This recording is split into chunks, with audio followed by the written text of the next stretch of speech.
The Last Supper did not take place in a grand, illuminated hall or at a raised table as imagined by Renaissance art. It unfolded in a tense Jerusalem under Roman watch, during the most meaningful night of the Jewish calendar, Passover.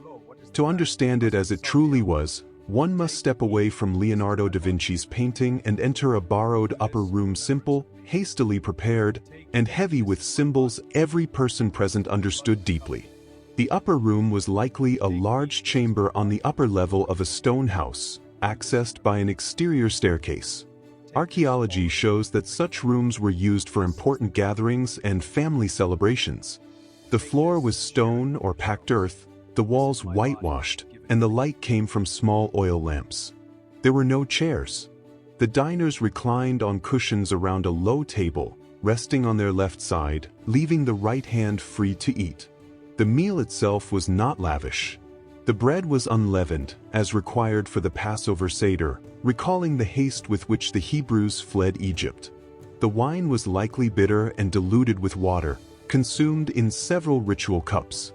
Bitter herbs evoked slavery, and a thick paste of fruits and nuts symbolized the mortar used by enslaved laborers. Every element carried meaning. Nothing was accidental. Jesus presided over the meal not as a comfortable host, but as a teacher fully aware that this moment was decisive. His disciples, fishermen, craftsmen, ordinary men from Galilee, took their places according to custom. John, the youngest, reclined close to him. Judas sat near enough to share the same dish, a detail heavy with tension and symbolic weight. Before breaking the bread, an unexpected act took place. Jesus rose, wrapped a towel around his waist, and began to wash the disciples' feet. In a culture where this task belonged to the lowest servant, the gesture was shocking. It was not only a lesson in humility, but a radical reversal of power, the teacher becoming the servant. The water, the dust of the roads, the calloused hands, everything about the scene was deeply human and profoundly revolutionary. During the meal, Jesus spoke words that shattered the ritual harmony. "One of you will betray me." The impact was immediate. Passover celebrated liberation and faithfulness to God.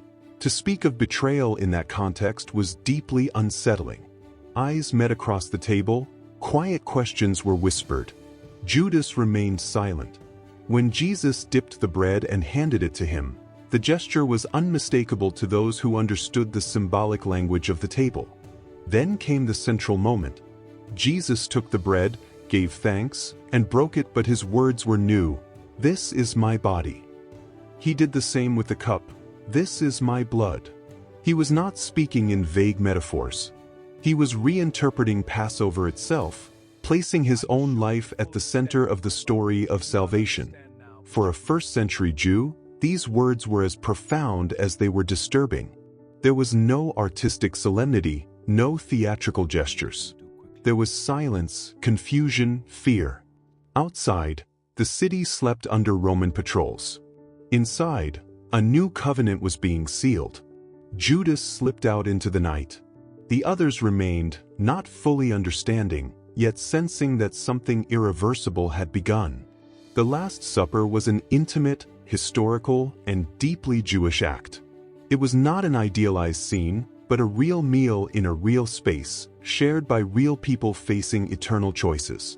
In that borrowed room, with simple bread and bitter wine, words were spoken that would change the course of human history forever.